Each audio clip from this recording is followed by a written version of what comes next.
नमस्कार. 9:30च्या बातमीपत्रात मी आशुतोष सावे आपलं स्वागत करतो. सुरुवातीला एक नजर ठळक बातम्यांवर. राज्यातल्या साखर कारखान्यांच्या प्रश्नांबाबत केंद्र सरकारकडे पाठपुरावा करणार मुख्यमंत्री. उद्योगांच्या सोयीसाठी मुंबईत आंतरराष्ट्रीय लवाद केंद्राची येत्या 2 महिन्यात उभारणी. वर्ष 2017च्या पद्म पुरस्कारांसाठी सर्वसामान्य जनतेकडून मानांकन मागण्याचा केंद्र सरकारचा निर्णय. तटरक्षक दलाच्या सारथी या टेहळणी करणाऱ्या नौकेचं गोव्यात केंद्रीय गृहमंत्री आणि संरक्षण मंत्र्यांच्या उपस्थितीत जलावतरण. उत्तर कोरियाकडून आतापर्यंतची सर्वात मोठी अण्वस्त्र चाचणी. चाचणीमुळे 5.3 रिक्टर क्षमतेचे भूकंपाचे धक्के. राज्यात घरोघरी माहेरवाशीण गौरीचं पूजन. 5 दिवसांच्या गणपतींचं विसर्जन. आणि अमेरिकी खुल्या टेनिस स्पर्धेतल्या पराभवामुळे सेरेना विल्यम्सनं क्रमवारीतलं अव्वल स्थान गमावलं. महिला एकेरीत कर्बर आणि प्लिस्कोवा यांच्यात अंतिम लढत. आणि आता पाहूया सविस्तर वृत्त.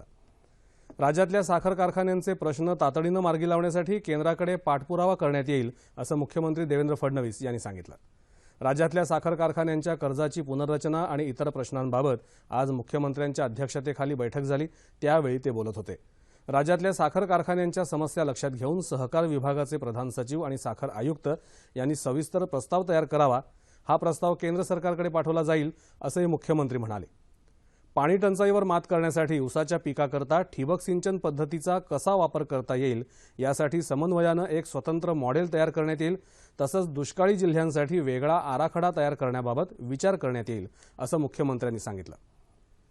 बैठकीच्या सुरुवातीला खासदार शरद पवार आणि राष्ट्रीय साखर संघाचे अध्यक्ष दिलीप वळसे पाटील यांनी साखर उद्योगाबाबत अनेक प्रश्न मुख्यमंत्र्यांसमोर मांडले.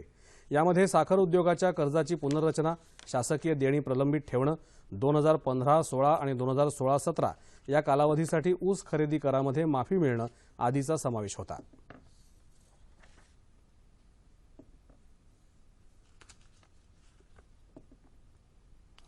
मुंबईमध्ये उद्योगांच्या सोयीसाठी आंतरराष्ट्रीय लवाद केंद्राची अर्थात आर्बिट्रेशन सेंटरची येत्या 2 महिन्यात उभारणी करण्यात येणार असल्याची माहिती मुख्यमंत्री देवेंद्र फडणवीस यांनी दिली. ते आज मुंबईत हिताची सोशल इनोव्हेशन फोरमच्या उद्घाटन प्रसंगी बोलत होते. पंतप्रधान नरेंद्र मोदी डिजिटल इंडियाच्या माध्यमातून देशाला जोडण्याचं काम करत आहेत. माहिती तंत्रज्ञानाच्या प्रगतीमुळे जागतिक दर्जाचं शिक्षण, आरोग्य सुविधा गावांपर्यंत पोहोचत आहेत. त्यामुळे सोशल इनोव्हेशन ही मध्यवर्ती संकल्पना झाली असल्याचं मुख्यमंत्र्यांनी सांगितलं. जपानचे भारतातले राजदूत केनजी हिरामत्सू, हिताची इंडियाचे व्यवस्थापकीय संचालक कोजिन नाकाकिता आदी यावेळी उपस्थित होते. पद्म पुरस्कारांसाठीची नामांकन प्रक्रिया आता सर्वसामान्यांसाठी खुली करण्यात आली आहे. 2017च्या पद्म पुरस्कारांसाठी सर्वसामान्यांकडून नामांकन मागवण्यात येत असल्याची घोषणा केंद्र सरकारनं आज केली. 15 सप्टेंबरपर्यंत नामांकनं पाठवता येणार आहेत.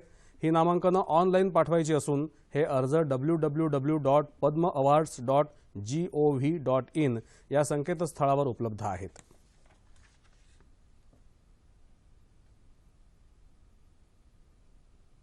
दहशतवादाबाबत पाकिस्तानच्या दुटप्पी धोरणावर भारताचे परराष्ट्र व्यवहार सचिव एस जयशंकर यांनी ताशेरे ओढले आहेत. दहशतवादामध्ये राष्ट्र पुरस्कृत आणि बिगर राष्ट्र पुरस्कृत असा भेद करता येणार नाही अशा शब्दात परराष्ट्र व्यवहार सचिव एस जयशंकर यांनी पाकिस्तानला खडे बोल सुनावले.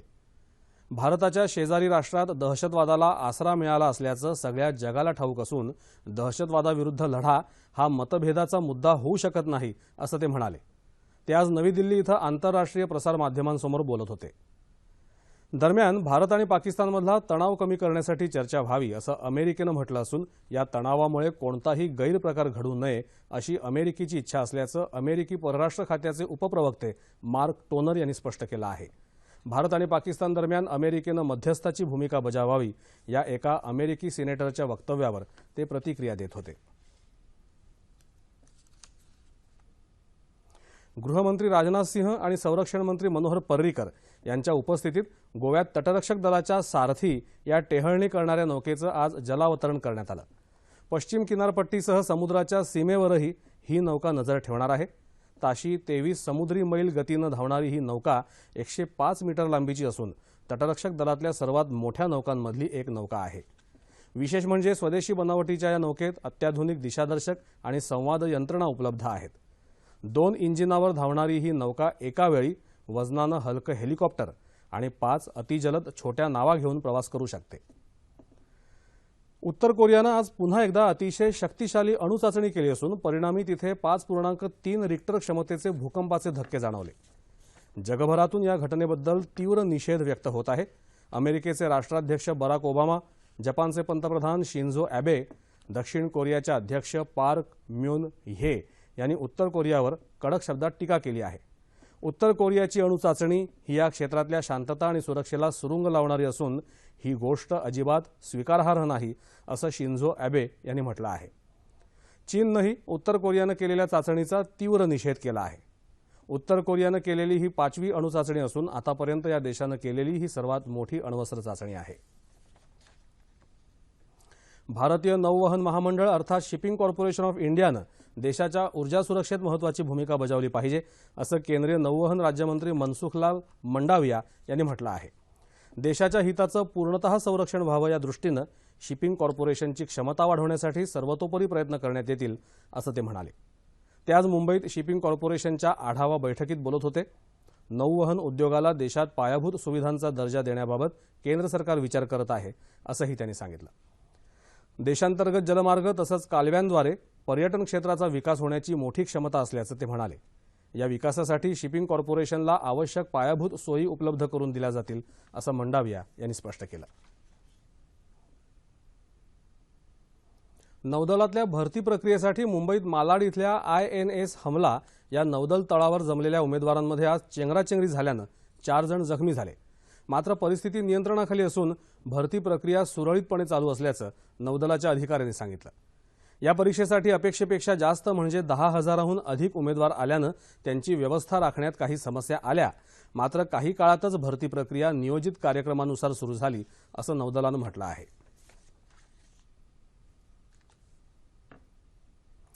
कॉम्रेड गोविंद पानसरे हत्या प्रकरणाची चौकशी करणाऱ्या विशेष तपास पथकानं सनातनच्या आश्रमावर गणेश चतुर्थीच्या दिवशी धाड टाकली। या धाडीत काहीही आक्षेपार्ह सापडलं नाही। मात्र आश्रमाच्या दवाखान्यातली औषधं ताब्यात घेऊन सनातनला बदनाम करण्यासाठी अंमली औषधं जप्त केल्याचं प्रसिद्धी माध्यमांना सांगितलं असा आरोप सनातन संस्थेचे प्रवक्ते अभय वर्तक यांनी केला आहे। ते आज मुंबईत पत्रकार परिषदेत बोलत होते। आश्रमात राहणाऱ्या साधकांसाठी निःशुल्क चालवल्या जाणाऱ्या दवाखान्यासाठी ही अधिकृत औषधं घेतली असल्याचा दावा वर्तक यांनी केला। मांगल्याचं प्रतीक समजल्या जाणाऱ्या गौरींना आज पंचपक्वान्नांचा नैवेद्य दाखवला गेला। घरोघरी आज महालक्ष्मी पूजन आणि हळदी कुंकवाचा कार्यक्रमही मोठ्या थाटात होत आहे। गणपती बाप्पांच्या पाठोपाठ माहेरवाशिणी असलेल्या गौरीचं काल राज्यात सर्वत्र आगमन झालं। बीडमध्येही महालक्ष्मी उत्सव आज मोठ्या उत्साहात साजरा होत आहे। महालक्ष्मीला सकाळी दही थालीपीठांचा तर संध्याकाळी पूर्णावरणाचा नैवेद्य दाखवण्यात आला। महालक्ष्मीसमोर लहान मुलांच्या खेळण्यांचीही आरास करण्याची प्रथा बीडमध्ये आहे। मुंबईतल्या विलेपार्ले इथल्या सुलभा साटम यांच्या कुटुंबात 1932 पासून गौरी पूजनाची परंपरा आहे। गौरीला पहिल्या दिवशी वरण भाताचा, दुसऱ्या दिवशी वडा सांबाराचा तर तिसऱ्या दिवशी पालेभाजीचा नैवेद्य दाखवला जातो। यावर्षी मोदक, फळं, फुलं याऐवजी देवासमोर वही पेन व्हावं असं आवाहन साटम कुटुंबियांनी केलं आहे। या वही पेनांचं आश्रमशाळेत वाटप करण्यात येणार आहे। कोकणातही आज गौरीचं पूजन करण्यात आलं। गौरीचे मुखवटे सजवून गौराईची गणेशा शेजारी स्थापना करण्यात आली। सालंकृत नटलेल्या गौरीला काकडीच्या फुलांचा हार घालण्यात येतो। तसंच सुपामध्ये सजवलेला वसा भरला जातो। माहेरवाशीण म्हणून आलेल्या गौरीला कोकणात सामिष नैवेद्यही दाखवला जातो। उद्या गौरी आणि गणपतींचं विसर्जन होईल। दरम्यान आज 5 दिवसांच्या गणपतीचं सर्वत्र विसर्जन होत आहे। विसर्जनासाठी राज्यात सर्वत्र चोख व्यवस्था ठेवण्यात आली आहे।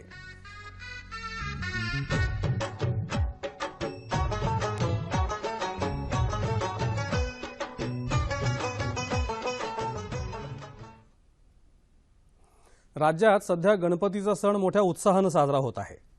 याच काळात ठिकठिकाणच्या गणेश मंदिरांमध्ये मोठी गर्दी दिसून येते। तसंच गणेशोत्सव मंडळांकडून विविध जनजागृतीचे उपक्रमही राबवले जातात। पाहूया काही विशेष मंदिरांची आणि उपक्रमांची ही झलक। अमरावती जिल्ह्यातल्या वायगाव इथं गणपती मंदिरात गणेशोत्सव काळात विशेष गर्दी असते। याला कारण या मंदिराचं ऐतिहासिक महत्त्व। उजव्या सोंडेची असलेली इथली गणेश मूर्ती रिद्धी सिद्धी विनायक म्हणून प्रसिद्ध आहे। ही मूर्ती संगमरवराची असून महाराष्ट्रातली उजव्या सोंडेची ही दुसरी गणेश मूर्ती असल्यानं या मूर्तीला विदर्भात एक विशेष स्थान आहे। 16व्या शतकात थोरले बाजीराव पेशवे यांच्या अमरावती मुक्कामादरम्यान वायगावला एका विहिरीच्या खोदकामादरम्यान ही गणपतीची मूर्ती सापडली असल्याची कथा सर्वश्रुत आहे। विदर्भातल्या अष्टविनायकांपैकी नागपूर जिल्ह्यातल्या शमी विघ्नेश गणेश मंदिरालाही या काळात अनेक जण भेट देतात। श्री गणेशाची मूर्ती 12 फूट उंच आणि 7 फूट रुंद असून समोरच मूषकाची मूर्ती हात जोडून उभी आहे। मंदिर परिसरात 12 ज्योतिर्लिंग, सिद्धिविनायक, त्र्यंबकेश्वर, कालभैरव, दुर्गा माता, शिव मंदिर, नाग मंदिर आणि पाताळेश्वर मंदिर सुद्धा आहे। मंदिरापासून 100 मीटर अंतरावर गणेशकुंड आहे। मुंबईतल्या वांद्रे इथं वैशिष्ट्यपूर्ण देखाव्यासाठी परिचित असलेल्या शिंत्रे कुटुंबियांनी पर्यावरणपूरक गणपतीच्या मूर्तीची प्रतिष्ठापना केली आहे। यंदा तांब्याच्या कलशात विराजमान झालेली शाडूच्या मातीची गणेशाची मूर्ती फारच आकर्षक दिसत आहे। मूर्तीसोबतच शिंत्रे यांनी देखावाही पर्यावरणपूरक पद्धतीने सजवला आहे। वांद्र्यातच राहणारे यमपल्ले कुटुंबांनाही वाद्य वाजवणारे गणपती, कथकली नृत्य करणारी गणेशाची मूर्ती असा देखावा साकारला आहे। विशेष म्हणजे या सर्व मूर्ती कागदी लगद्यापासून बनवल्या असून त्यांची आभूषणं सुकामेव्याच्या टरफलांपासून तयार केली आहेत। सार्वजनिक खेरनगर गणेशोत्सव मंडळाचं यंदा 59वं वर्ष असून या मंडळानेही शाडूच्या मूर्तीची प्रतिष्ठापना केली आहे। जळगाव शहरातल्या प्रसिद्ध लाकडी गणपती मंदिरात आज तृतीयपंथीयांना आरती करण्याचा मान देण्यात आला। गेल्या 5 वर्षांपासून गणेशोत्सव काळात 10 दिवसांपैकी 1 दिवस तृतीयपंथीयांकडून आरती करण्यात येते। तृतीयपंथीयांनाही त्यांचे हक्क मिळावेत यासाठी समाजात जागृती करण्याच्या दृष्टीनं लाकडी गणपती मंदिर देवस्थानचे अध्यक्ष अशोक भाटिया यांनी या उपक्रमाला सुरुवात केली।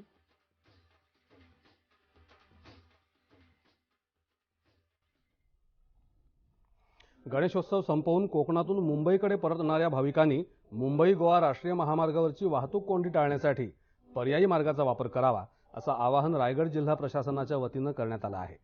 पर्यायी मार्ग असे आहेत: महाडहून मुंबईकडे येताना माणगाव, वाकण, पालीफाटा, खालापूर हा मार्ग, चिपळूणहून पाटण, उमरज, सातारा मार्गे मुंबई, रत्नागिरीहून अंबाघाट मार्गे मलकापूर, कोल्हापूर, कराड, सातारा, मुंबई, कणकवली, राधानगरी मार्गे कोल्हापूर, कराड, सातारा, मुंबई, कणकवली, गगनबावडा मार्गे कोल्हापूर, कराड, सातारा, मुंबई आणि सावंतवाडी, आंबोली मार्गे कोल्हापूर, कराड, सातारा मार्गे मुंबई।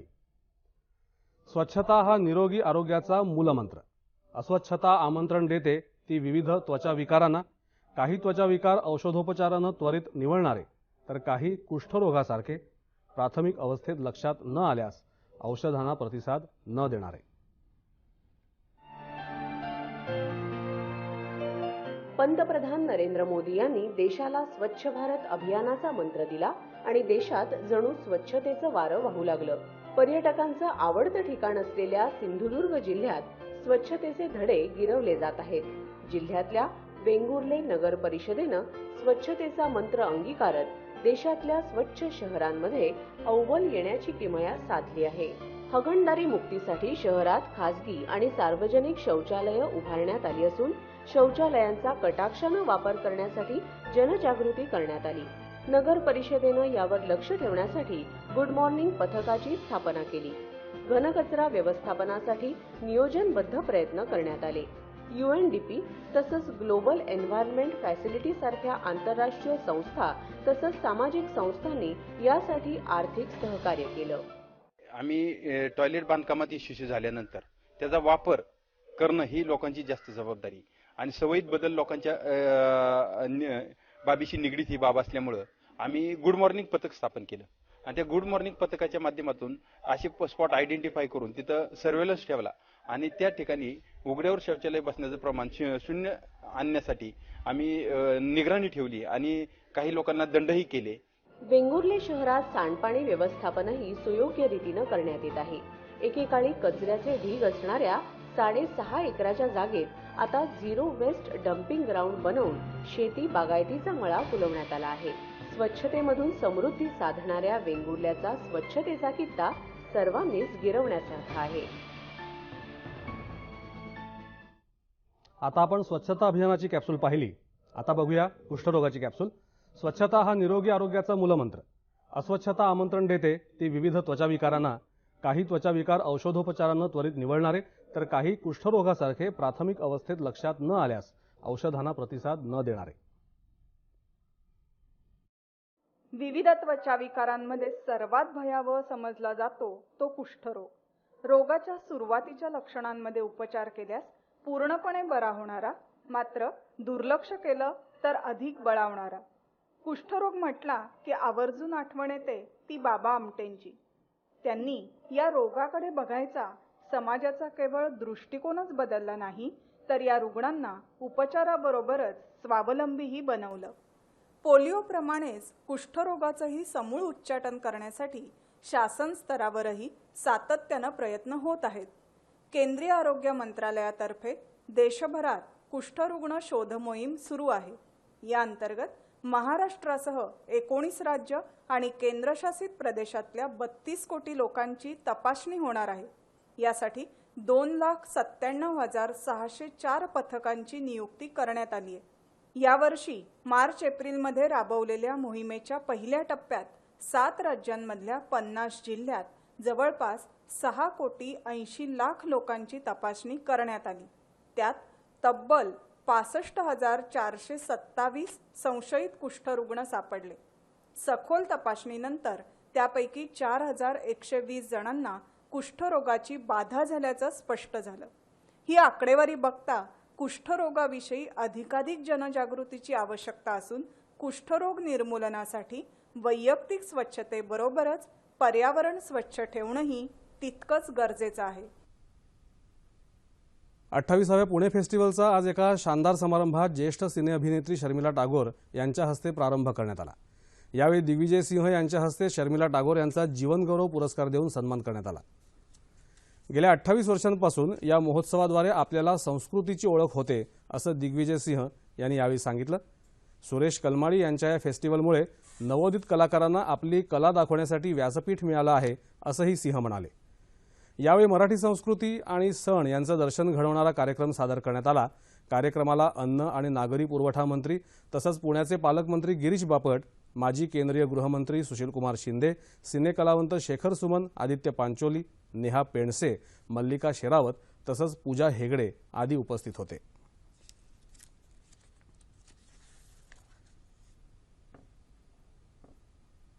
महिला टेनिस एकेरीतली अव्वल खेळाडू सेरेना विल्यम्सचं 23वा ग्रँडस्लॅम जिंकण्याचं स्वप्न भंगलं आहे. अमेरिकी खुल्या स्पर्धेच्या उपांत्य फेरीत कॅरोलिना प्लिस्कोवानं 6-2, 7-6 असं हरवल्यामुळे सेरेनाला आपलं जागतिक क्रमवारीतलं अव्वल स्थानही गमवावं लागलं आहे. दुसरा उपांत्य सामना जिंकून जर्मनीच्या अँजेलिक कर्बरनं अंतिम फेरी गाठत सेरेनाकडून अव्वल स्थान काबीज केलं. कर्बरनं डेन्मार्कच्या कॅरोलिन वोझनिएंकीचा उपांत्य सामन्यात 6-4, 6-3 असा पराभव केला. अंतिम फेरीत आता तिचा सामना प्लिस्कोवाशी होईल. दरम्यान पुरुष एकेरीतल्या उपांत्य फेरीच्या लढती निश्चित झाल्या आहेत. स्वित्झर्लंडचा स्टॅनलास वावरिंका आणि जपानचा केई निशिकोरी यांच्यात उपांत्य फेरीतली पहिली लढत होणार असून सर्बियाचा नोवाक जोकोविच आणि फ्रान्सचा गेल मॉनफिल्स यांच्यात दुसरी लढत होणार आहे. हवामान. येत्या 24 तासात कोकणात काही ठिकाणी तर मध्य महाराष्ट्र, मराठवाडा आणि विदर्भात तुरळक ठिकाणी पाऊस पडण्याची शक्यता हवामान विभागानं वर्तवली आहे. तापमान अंश सेल्सिअसमध्ये. मुंबई कमाल 32, किमान 24. नागपूर 32, 25. पुणे 30, 20. औरंगाबाद 31, 21. नाशिक 28, 20. कोल्हापूर 30, 20. रत्नागिरी 31, 23. सोलापूर 34, 22 आणि अमरावती कमाल 31 आणि किमान 21 अंश सेल्सिअस. शेवटी ठळक बातम्या पुन्हा एकदा. राज्यातल्या साखर कारखान्यांच्या प्रश्नांबाबत केंद्र सरकारकडे पाठपुरावा करणार मुख्यमंत्री. उद्योगांच्या सोयीसाठी मुंबईत आंतरराष्ट्रीय लवाद केंद्राची येत्या 2 महिन्यात उभारणी. वर्ष 2017च्या पद्म पुरस्कारांसाठी सर्वसामान्य जनतेकडून नामांकन मागवण्याचा केंद्र सरकारचा निर्णय. तटरक्षक दलाच्या सारथी या टेहळणी करणाऱ्या नौकेचं गोव्यात केंद्रीय गृहमंत्री आणि संरक्षण मंत्र्यांच्या उपस्थितीत जलावतरण. उत्तर कोरियाकडून आतापर्यंतची सर्वात मोठी अण्वस्त्र चाचणी. चाचणीमुळे 5.3 रिक्टर क्षमतेचे भूकंपाचे धक्के. राज्यात घरोघरी माहेर वाशिण गौरीचं पूजन. 5 दिवसांच्या गणपतींचं विसर्जन. आणि अमेरिकी खुल्या टेनिस स्पर्धेतल्या पराभवामुळे सेरेना विल्यम्सनं क्रमवारीतलं अव्वल स्थान गमावलं. महिला एकेरीत कर्बर आणि प्लिस्कोवा यांच्यात अंतिम लढत. याबरोबरच हे बातमीपत्र संपलं. तेव्हा पुन्हा भेटूया उद्या सकाळी 8:30 वाजता आपल्या सह्याद्री वाहिनीवर. नमस्कार.